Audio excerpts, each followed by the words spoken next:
Awesome. Welcome everyone to another episode of Numbers and Facts, the go-to place where you learn everything about accounting, auditing, technology, and everything in between. We have a very special guest today. I believe he's the one person who's done it all. He's been in the space of technology. He's been an investment banker. He's been an auditor. He's been an accountant. I don't think I have enough to be able to explain everything that Vikram has been doing. Vikram, welcome to the show. I would love it if you can introduce yourself and give a brief background about what you do. Sure. I am that chartered accountant, CA, CFA, CISA. But interestingly, I've been doing all the IT stuff since the very beginning. I think in India, around 1995, 96, I had my own assembled computer. So from those days, I have been in IT that way. And Wow. I am currently director of AI Initiative and Fintech at SPGN School of Global Management, and I also had research at venture capital firm called Varanium. So wearing multiple hats, but it makes stuff interesting, so why not? And I was earlier part of Yes Bank, where I had worked under very different departments.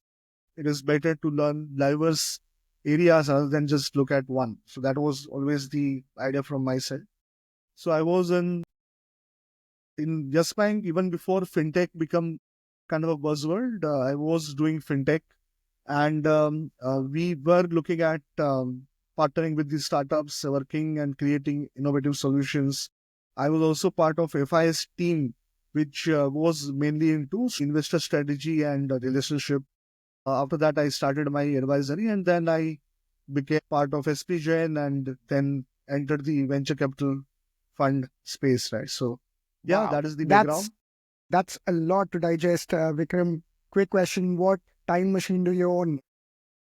So it is just about making sure that you do what you like, and that time automatically becomes very easy to take out if you do what you like.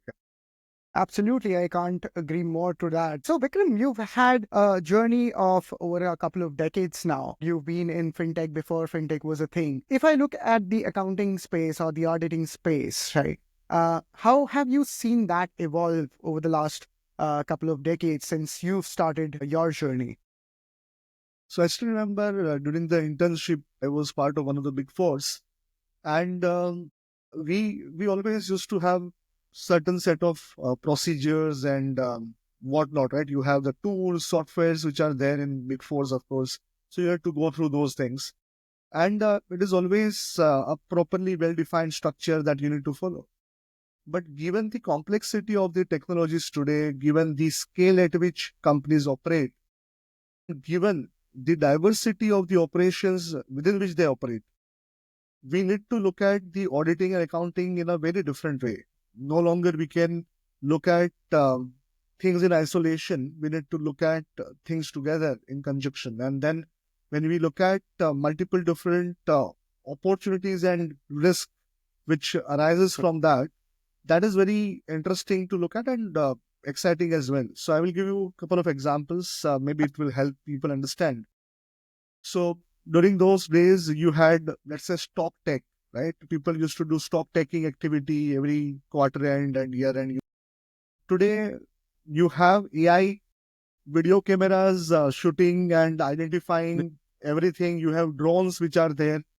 And that changes the way people can do the same thing at much more effective and let's say cost efficient manner. And you are able to demonstrate your ability. The way at which you can scale up your operation is much better and higher, right? So that is one simple Definitely. example.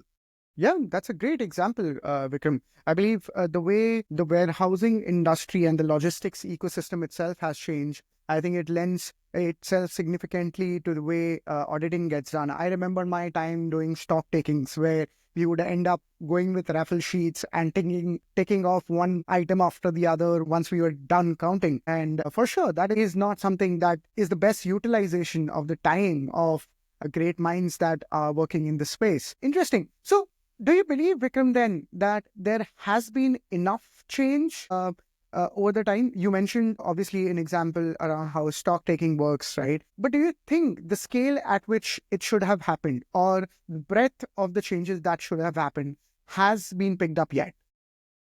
Good question. What happens typically is that we have the reason why we call them as a big four is that all the innovation they can do and afford because of the deep pockets that they have, right? Now, what happens typically is that if you consider number of audits that even the mid to small scale firms do, right?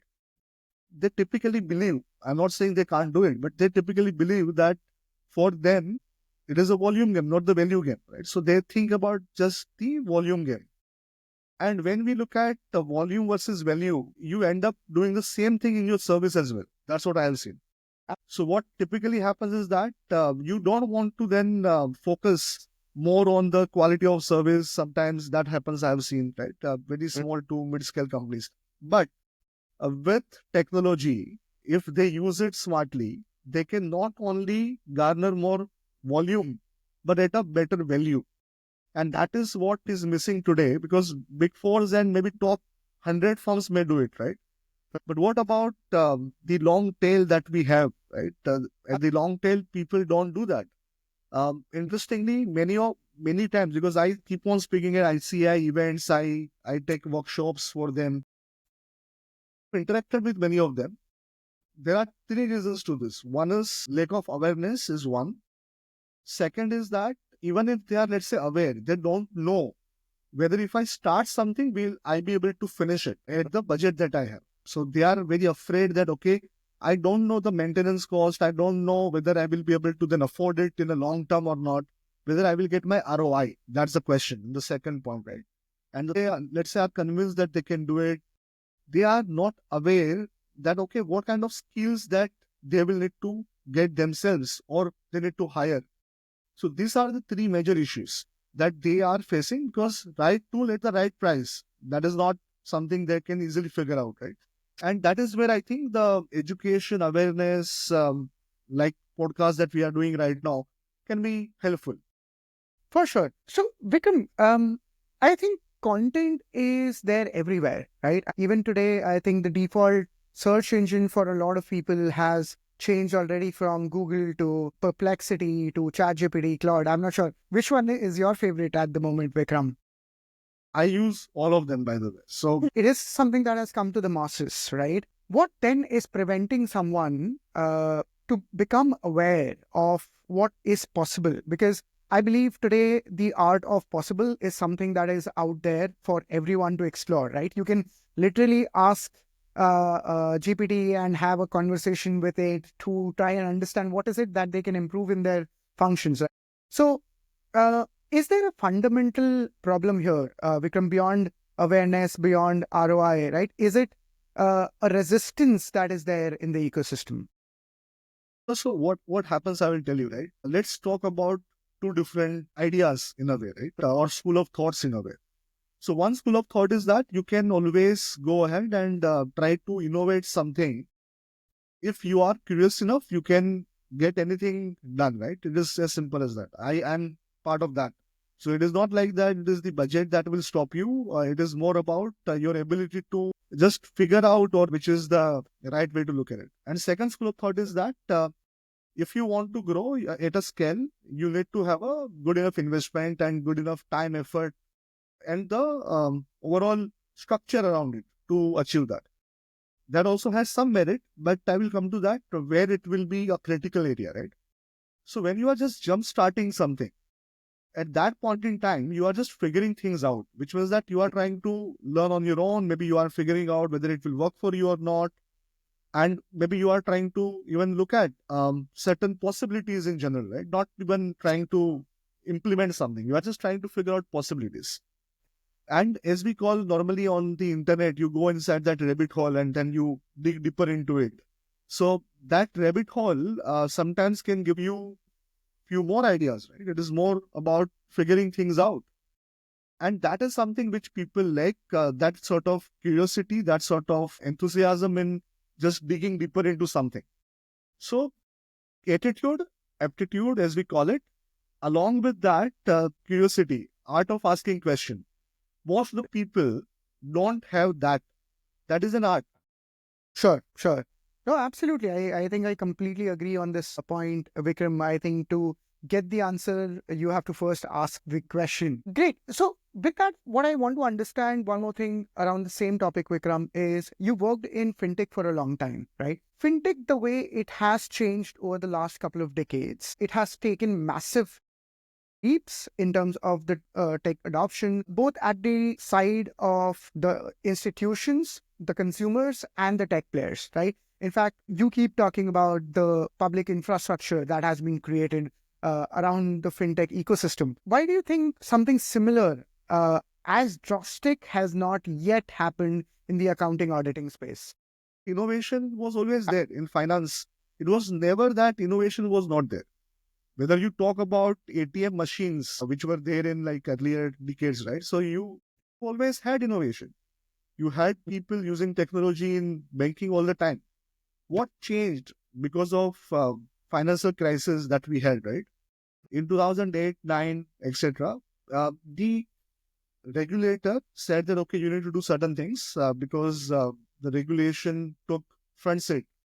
And because of that, most of these banks and financial institutions, they were looking at more into compliances than the customer experience part, or let's say customer-centric innovation part. And that gave rise to what we call as a fintech. That is how it started, saying that, okay, you had n number of acts and regulations coming suddenly because of that bubble which got burst, right? And all the banks, everyone was just looking at that. Nobody cared about how consumer feels or what kind of experience you should give it to them. And that is when some of the startups said, okay, let me not be a bank myself. That is fine.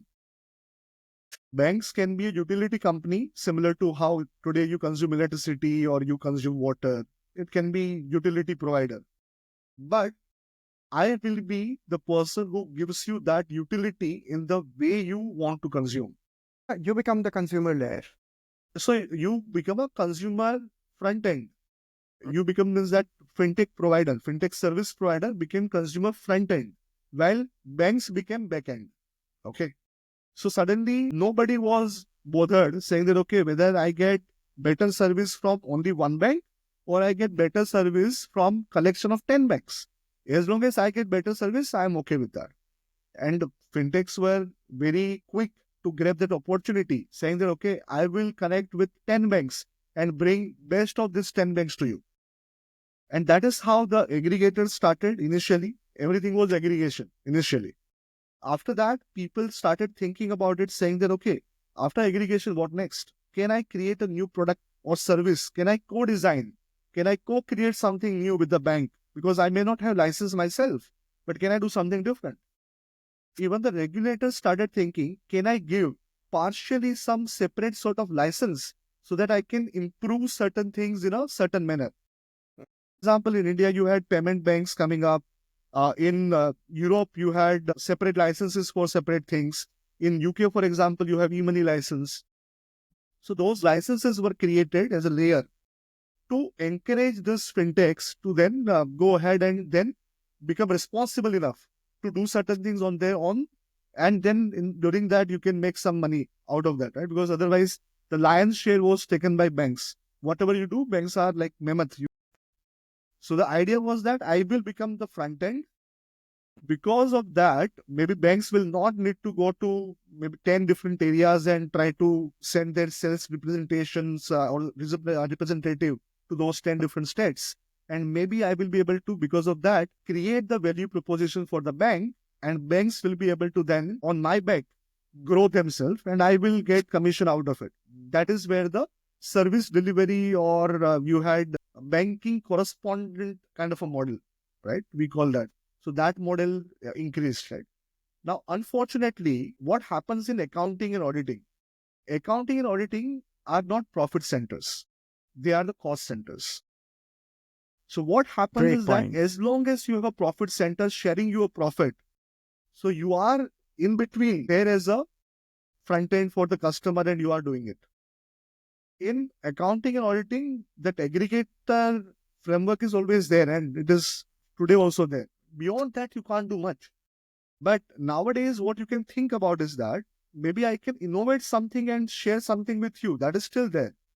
But it was never about consumer experience. It was never about end users' ease of doing business. No.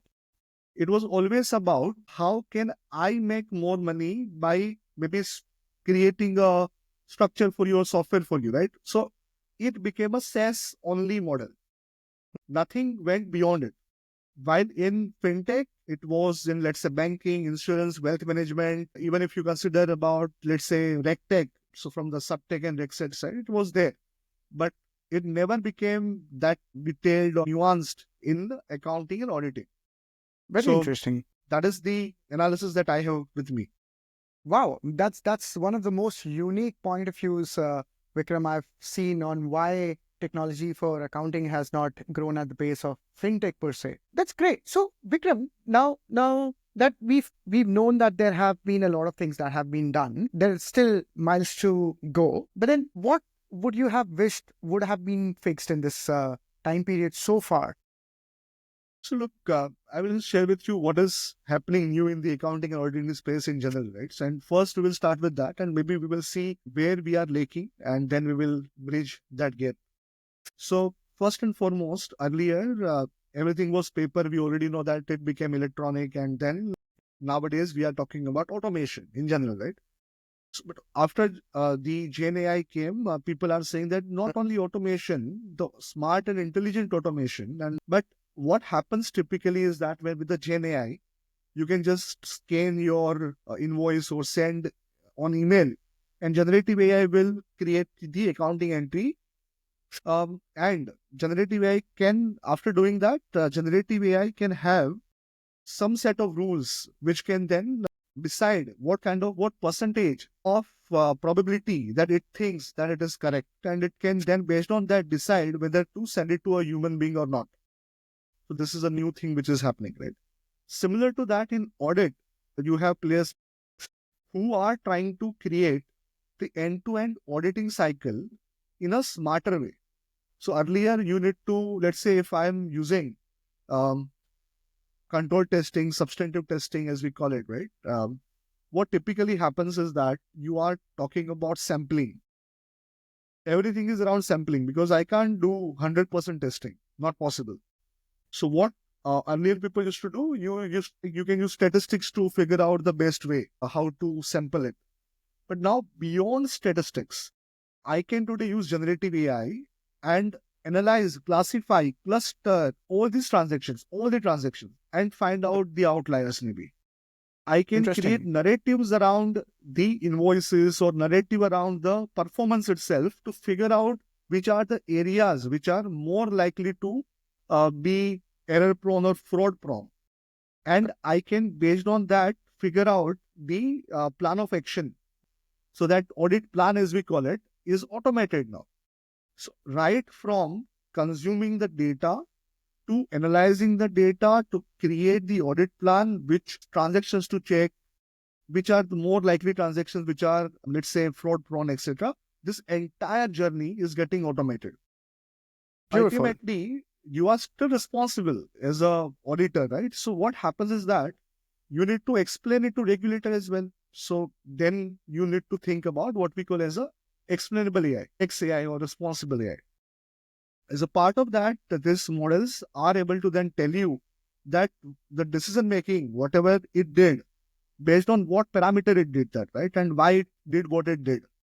And that becomes another area where you are able to then go ahead and say that, okay, this is what you can do and you can't do. That is a trust that you can derive from the system. And finally, the documentation itself. Majority of the time goes in documentation, which adds hardly any value. Yeah. And that your value add is hardly anything in that, but your time consumption is like almost 70-80%, right?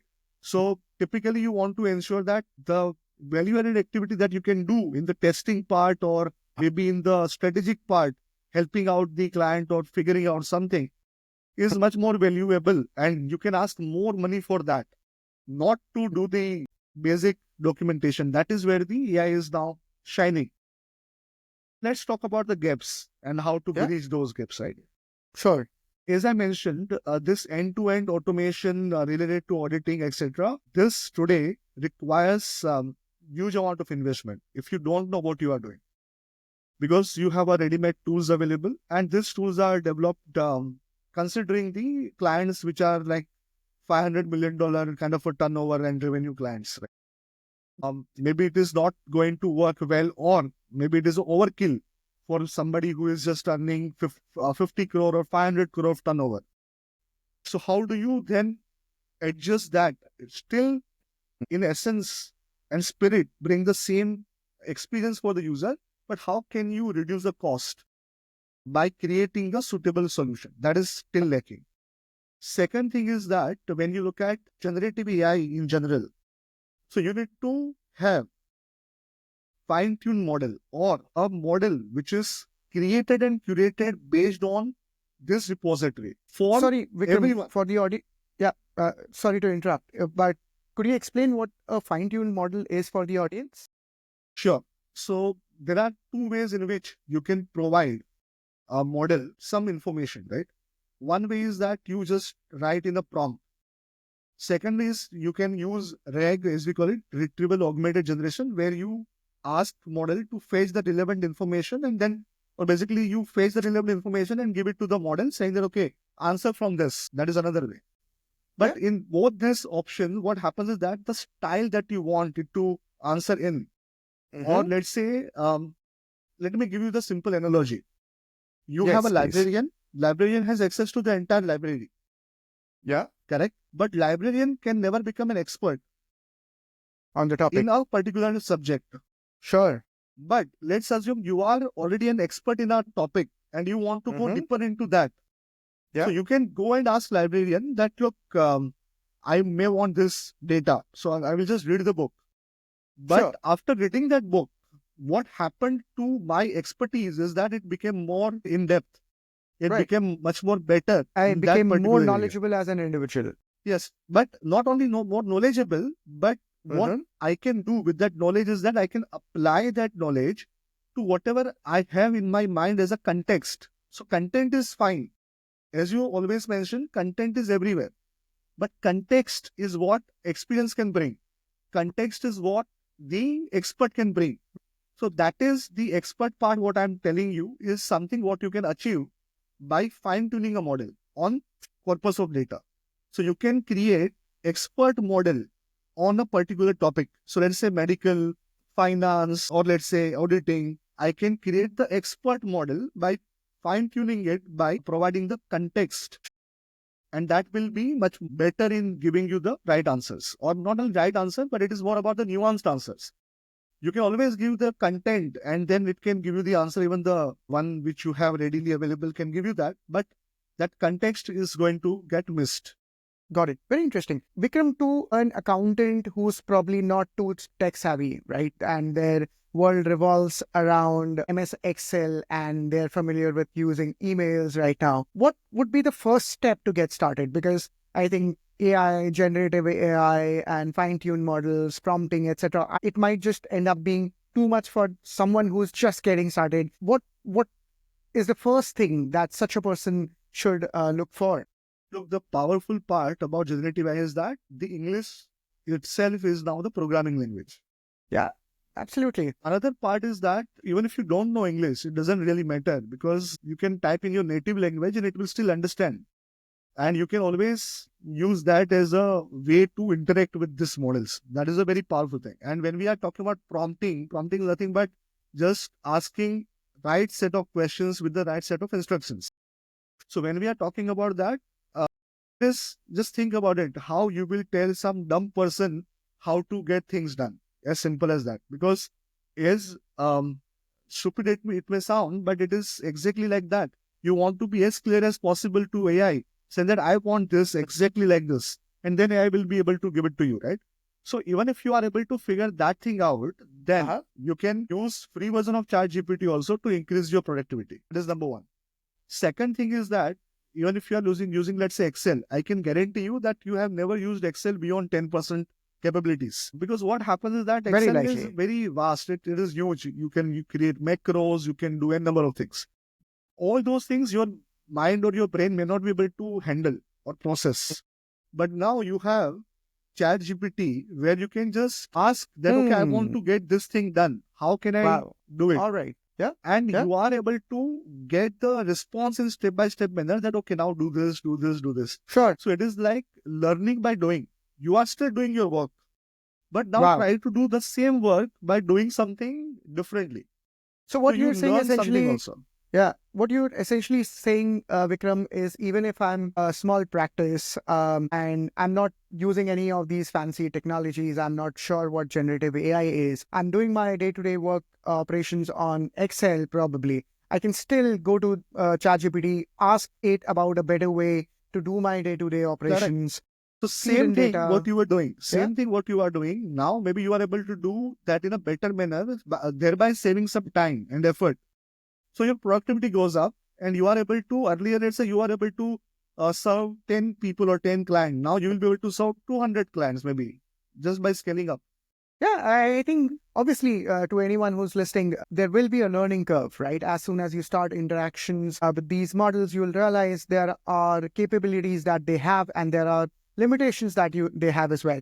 And on that point, I just want to touch something that you briefly mentioned, Vikram, that there are solutions that end up then giving probability of how correct that answer is. Can you elaborate a little bit on that? Yeah.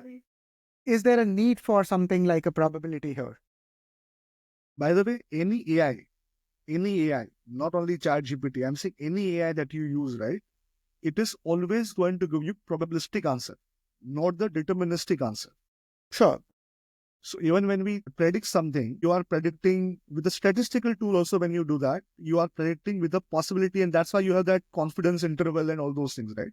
Uh, With generative AI, the way it works is that it tries to predict the next best token. So what happens is that what is the probability that the next best token is in line or in sync with what you already have available? That is how it tries to figure out. So while I will not go into very technical stuff, but what happens behind the scene is that if, let's say you ask question to generative AI like ChatGPT saying that, okay, tell me the total number of runs scored by Sachin Tendulkar in ODI. Behind the scene, when it is tried to predict, right, with the temperature, which is nothing but the randomness of zero, it will try to figure out the exact information based on the neural network that it has. That okay, whether I'm able to figure out or not. And because this is a total run I'm trying to figure out by Sachin in ODI, and if there are enough number of source material, let's say news articles and those articles which are referencing that value, it will be able to answer it accurately and thereby showing you probability percentage of let's say 99.9. Okay. But it is still not 100. It is saying 99.97 or whatever, right? However, what happens after that is that let's assume I'm asking how many runs Sachin scored on the 10th ODI. Now, that is not very famous statistics. So it will try to figure out, but it will tell that, okay, the next probability that I'm finding for the next number is maybe 12%. So because of that, it is not certain whether that number is correct or not. And this is something anyone can try it out. So every token has a probability attached to that. And if you are knowing what is happening, and so as a user, you don't need to bother about it. As a developer, you need to create the output in a format that it can show you that, okay, this is the high probability answer or this is the low probability answer. As simple as that. As a user, you are not bothered. Yeah, absolutely. But then what is happening also, Vikram, is a lot of accountants and auditors and people in general in the finance ecosystem, they are not comfortable with things being probabilistic, right? They've been used to using analytical systems where the answers are definitive, right? So there is some resistance in people from trying out AI because they faced cases where the answers have not been right? We've all heard news of cases in courts where lawyers have cited rulings which do not exist. Right? With such an ecosystem and such a place where the answers could be created literally right out of thin air, how do you believe accountants, auditors can trust the outputs of AI systems? So again, very good question. But what happens is that this is this is where the ignorance is the culprit, not the technology itself, right? So, for example, if I use ChatGPT, if you try to use that for very complicated math question, it will never answer that because it will always be wrong because it is not designed to do that. First, number one is that Sure. because ChatGPT is a next best token predictor, which means that it is a large language model, not large compute model. So it is good at something. That is number one. Second thing, because it is trying to do something with this sort of next best token probability, when you are asking for the references, next best token for it may also always be, let's say, hallucinated one. You don't know what exactly it is, right? So again, it is not for the referencing purpose, free version of large language model. But if you want it to perform better at that, then what you require is a RAG, retrieval augmented generation, where you are saying, look, for this, I want you to do your research using Google search or maybe some other search, Sure. bring the data, and then use that data to give me the answer. I don't want you to think Interesting. anything beyond this data. Just look at Yeah. this data and answer. Set guardrails, essentially. Guardrail, and not only guardrail. This guardrail means that how you need to answer. That is a guardrail. Like what kind of, not only quality, but the tone of the answer or the way it is answering. That is a guardrail, the final thing. But I'm saying even before that, what kind of data you need to look at, what kind of corpus of data you will look at and then only answer. That is where the critical thing lies. So if you are giving the context and content both, right, then only it will be able to give you the right answer. That is number one. And there are n number of ways today available. So for example, you have something called as a graph reg, which is the new version of normal reg, where what happens is that things are like in our brain, how we think about and how we remember. You have entities and relationships are which are created like that, and then AI can then go inside that and try to figure out exactly by traversing the path, saying that okay, if I'm asking about Gaurav, then Gaurav is here, Gaurav is connected to these entities, and I can figure out who Gaurav is, what Gaurav has done, and then bring that knowledge back to the user. Now, this is what we call as a retrieval augmented generation, and that is what people really require. Coming back to the next part, right? How you should use the generative AI in general, right? You require deterministic output.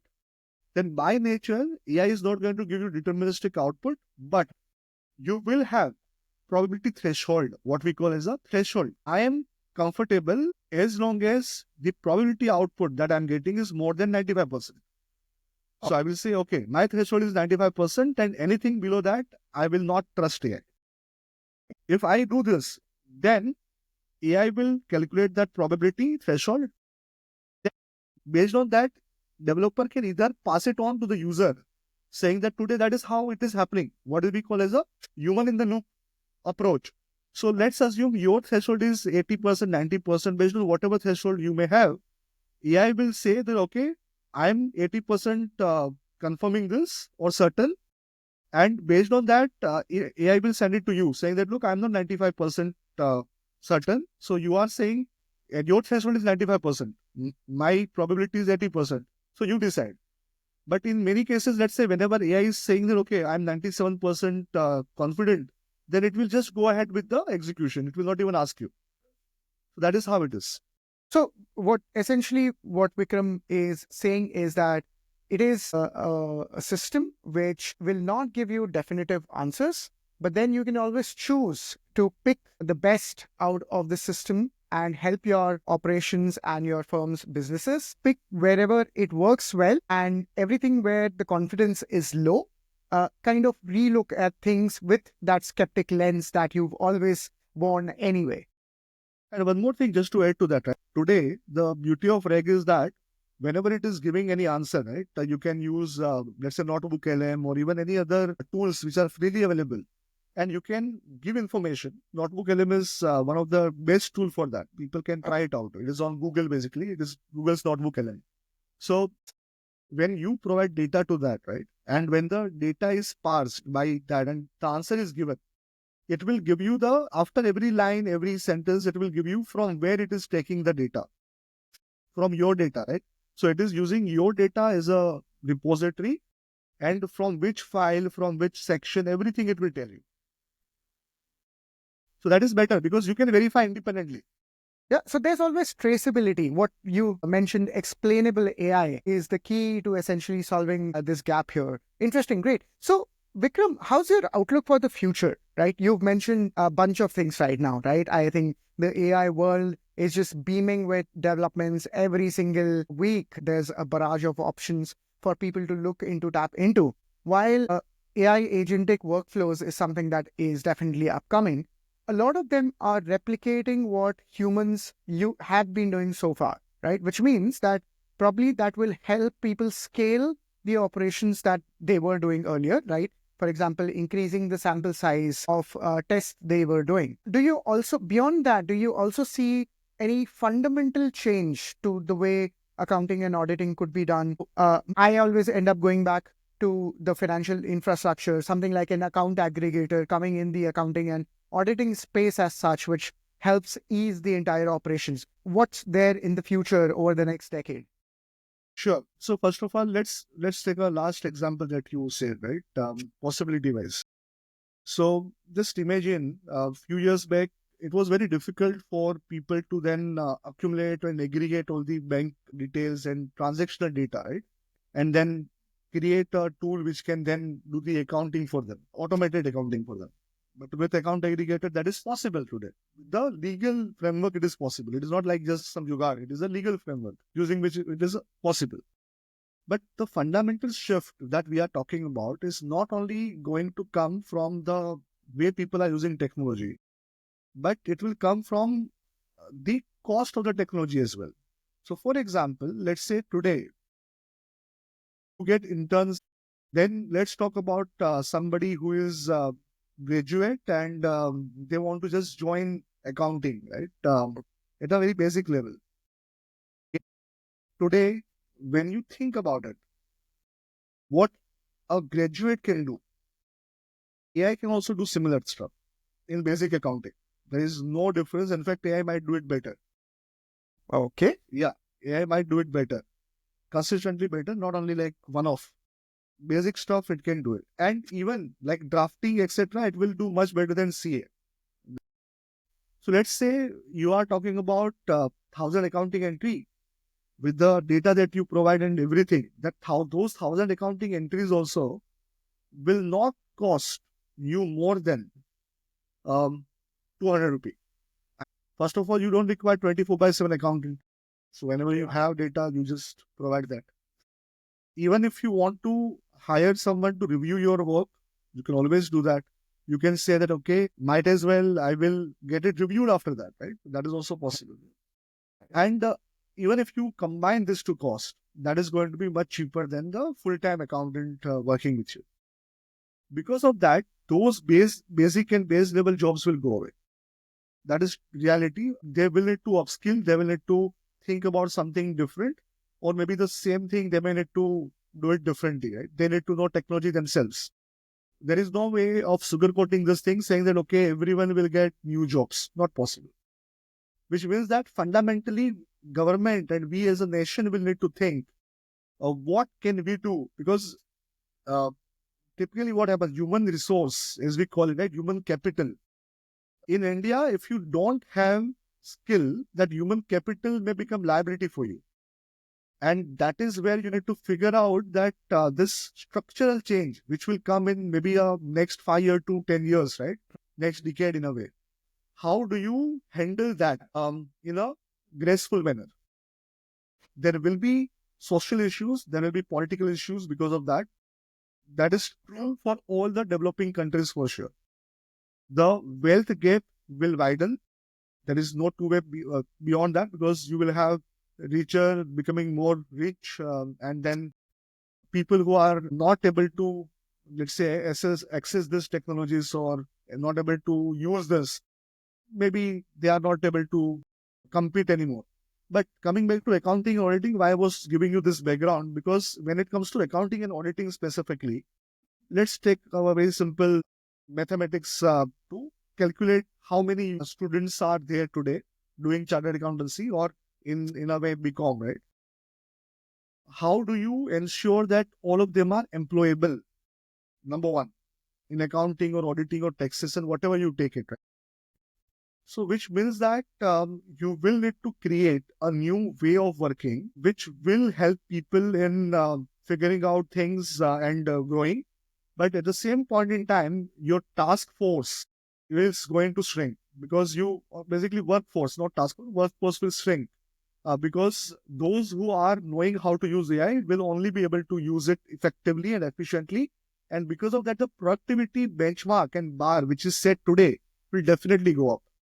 Today, people are okay with, let's say, somebody doing maybe managing one company, two companies, three companies.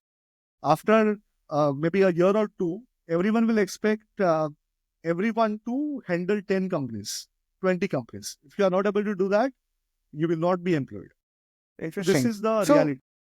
fair. So, is AI in the space a net negative, Vikram, for the For society at large? for society at large, in a way, yes. So for the human resource, if you consider from that perspective, human resource, which is not well trained, which is not well educated, then in general, yes. But still, if you consider that way, how many in India are in service sector doing repetitive job, right? Those are the people at the highest risk. Then when Fair. we think about the physical work, till the time we have robots coming and taking that work, we are still far away from that. So generative AI is already there, but robots coming in and doing work at that cost is still far away. So I believe 20% workforce will need to retrain or upskilled. 20% minimum in next 2 to 3 years. No, absolutely makes sense. And I believe that holds true for the accounting and auditing space broadly as well. More. 20% of the workforce overall in accounting and auditing, even 40-50%. Perfect. Yeah, absolutely makes sense. I think what needs to happen here is that people need to upskill themselves in being able to leverage technology and be far more productive. I personally also believe that AI will also lead to increased activity in the business, which means the number of transactions, the number of ways financial misstatements could happen will also evolve with technology, and the need for auditors and accountants in general will be there, but the nature of the work is something that will evolve. Very And I different. think Yeah. this is something that is out. The jury is out still on how that will evolve, because I think generational technologies, the way we've seen it, whether it is electricity, whether it is computers, mobiles, they have changed the world fundamentally, and the way humans have worked fundamentally. I believe we are yet to see a similar change, and that is something that will come, and we have to be prepared for But it. one thing I would like to add here is that Yes. why people are talking about universal basic income, right? UBI. Because there is a very nice video on YouTube, by the way. Humans did not apply. Everyone should see that.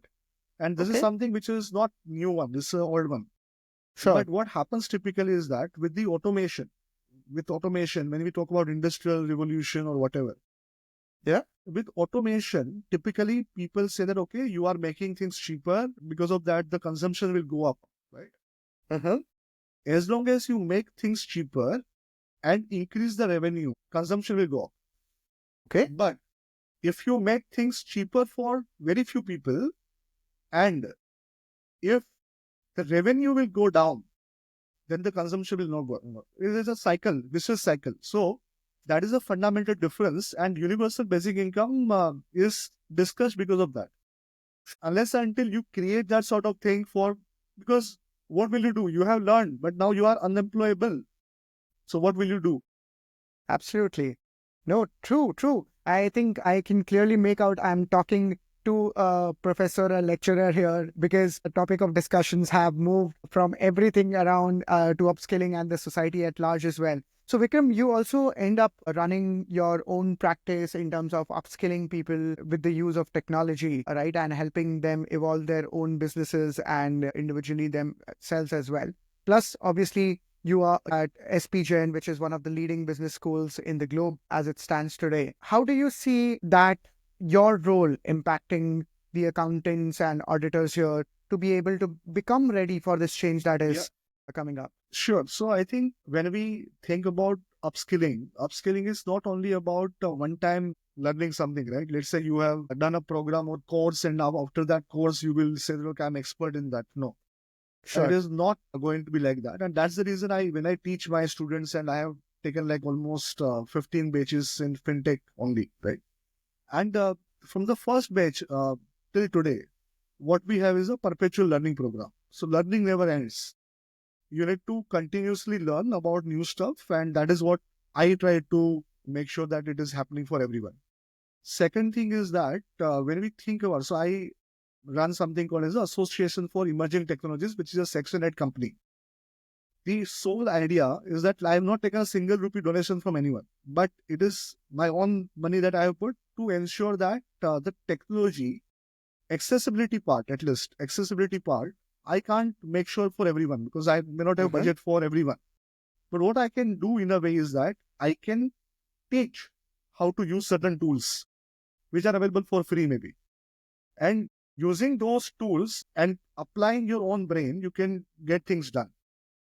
So that is another thing. Getting things done is what you want. You don't care about whether it is, let's say, using 5 tools together or maybe only one tool is doing it for you. Absolutely. As You long care as about you are getting outcomes. things done, you are okay with that. So Definitely. that is what the idea is. And third thing is that for accounting and auditing in general, right? So I work closely with ICI mainly for that. In most of the cases, so in ICI, the first blockchain related program, DLT in general, right? Not only crypto, because crypto is one of the use cases in DLT, but DLT in general. So I designed the first program for C Institute and we conducted that, and still it is happening in a way. Then again, first AI program when it came to generative AI workshop, etc. I was the one to start it. Again, now it is still running and others are taking it now. But the idea is that conceptualizing as a director, my main role is to make sure the learning path, the content and the context required to learn something is appropriately curated for everyone. Makes sense. Yeah. And the main idea is to have a balance between how you have a structured learning, because structure is required.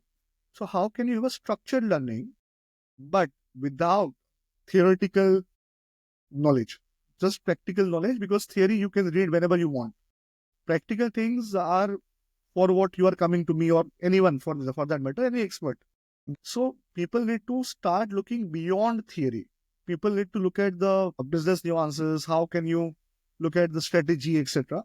And finally, specifically for chartered accountant and auditors in general, right? So let's say you have your own startup. You are, let's say, creating some nice tool for auditor and accountant, right? Now, when people compare softwares, people learn about softwares. You need to first of all spend minimum 1 hour every week, if not more. I spend 2 hours daily, but I'm saying for everyone, minimum 1 hour weekly, they can easily take out. And for 1 hour, just look at different tools available for your own profession.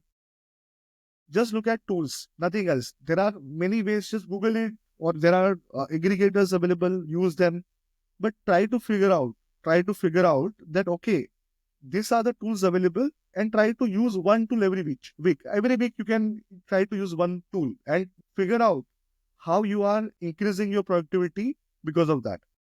Makes And sense. if you are able to, then you are learning something new and you can then maybe your company can buy it for you, or you can recommend that tool for your company, or at least you are now knowing that. So somebody else who is going to use it, you are employable there.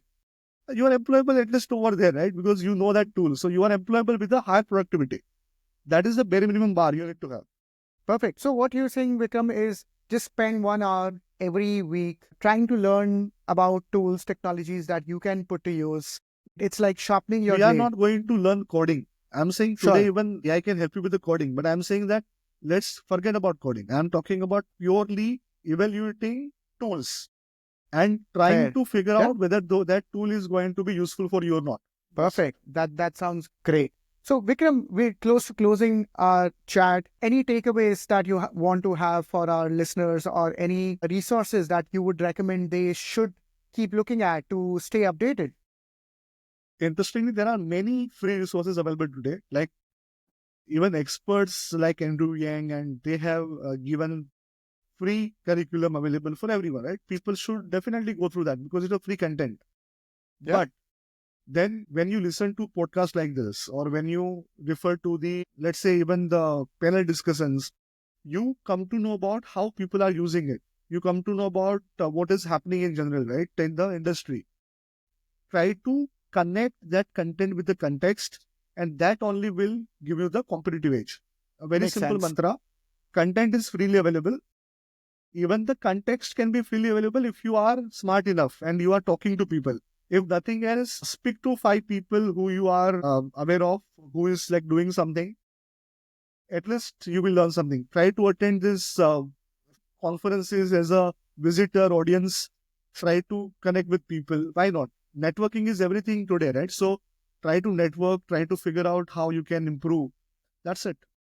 That's the Awesome. message. That's a lot to digest. I think my personal takeaway has been that you have to be learning perpetually. You can't stop, or you will become redundant, right? And when it comes to AI, explainability is something that is key. And we as accountants, auditors, should start using these technologies, but also understand the explainability factor, which will help us in our professions. Thank you again so much, Vikram, for taking out time for this conversation. It was lovely chatting with you, and I took away a lot to learn from this conversation. I look forward to talking to all of you again in our next session. Till then, stay updated, keep learning. See you next time.